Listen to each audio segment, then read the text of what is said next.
Jo vaig començar a fer castells als començaments dels anys 70, però el 74 és quan realment em vaig començar a pujar amb regularitat amb els castells de les xiques de Tarragona. Va ser una època per mi molt bonica perquè era un somni que tenia i gràcies al meu germà i al meu pare, que em van animar molt a poder pujar als castells, vaig aconseguir fer realitat un somni que tenia. Aquí a Tarragona, als anys 74, no hi havia cap dona més i jo vaig ser la primera nena en pujar amb regularitat aquí a Tarragona als castells. Jo vaig començar a fer el Pilar caminant també en el 74. Mira que era petita però anava de terç al Pilar. Llavors els pilars realment no s'ensaixaven, és a dir, era impossible que arribessin. L'enxaneta que tenia d'un cas feia més bulto que jo, però encara així vam arribar fins a 4 cantons, aquest va ser el meu Pilar de 4 en el 74. Els castells els vaig fer en dues etapes diferents, no? Una de nena, que mentre vaig poder posar de geneta, acotxador i d'ossos, molt bé, però una vegada arriba a l'adolescència te diuen, m'han dit, aquí ja tindries que començar a plegar. Jo te cau com un gerro d'aigua freda damunt. Vaig començar a aprendre a tocar la gralla, que un cunyat meu és el que portava de les gralles, per seguir vinculada a la colla, que és el que jo volia. El 84, el meu germà estava segon cap de colla i diu, no voldràs tornar a pujar als castells? A mi se m'ha obrir el cel.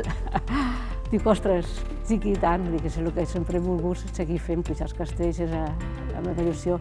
Va ser una època que me vaig trobar molt bé, la colla hi havia alguna noia més i la veritat que vaig disfrutar molt. Jo farà quasi 50 anys que faig castells. Si tingués que escollir algú, és que és complicat, no? Perquè jo he viscut totes les etapes de la colla, no? Des que vam començar a fer castells de 6, castells de 7, castells de 8, castells de 9, games extres, però potser el 2 de 9 en Forre Manilles que vam descarregar a la plaça de les Cols, això va ser l'any 2014, érem la primera colla que el descarregàvem en el primer intent.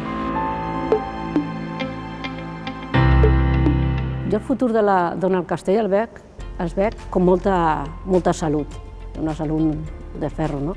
Perquè ja han vingut aquí per quedar-se i considerar-se.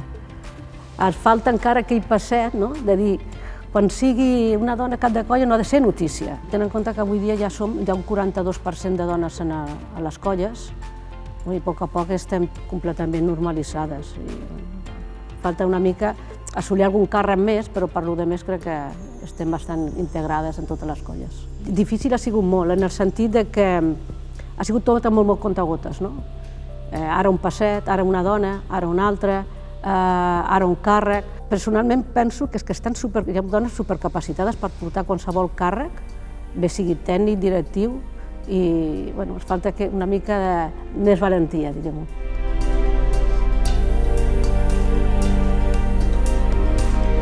De la meva nissaga castellera fins ara no era ni conscient ni que tenia nissaga castellera, fins fa ben poc. La primera persona que tenim referència de la meva família és en Feliu Ferrer, que va néixer en 1818 a Constantí. El seu net, Francesc Ferrer, que va néixer en 1867, ell va ser un dels castellers de la Renaixença castellera aquí a Tarragona. Els seus fills ja eren castellers de tronc abans de la guerra i després de la guerra van continuar fent castells. Jo, que porto tota la vida en aquest món, vull dir, cada vegada que em veig un me segueixo emocionant com el primer dia i seguiré veient castells i fent castells mentre pugui, perquè l'emoció que se sent expressar aquella gent, quan tu corones un castell, aquell crit, aquella emoció, tota la plaça cridant, és que se te posa la carn de gallina i allò s'ha de viure en primera persona.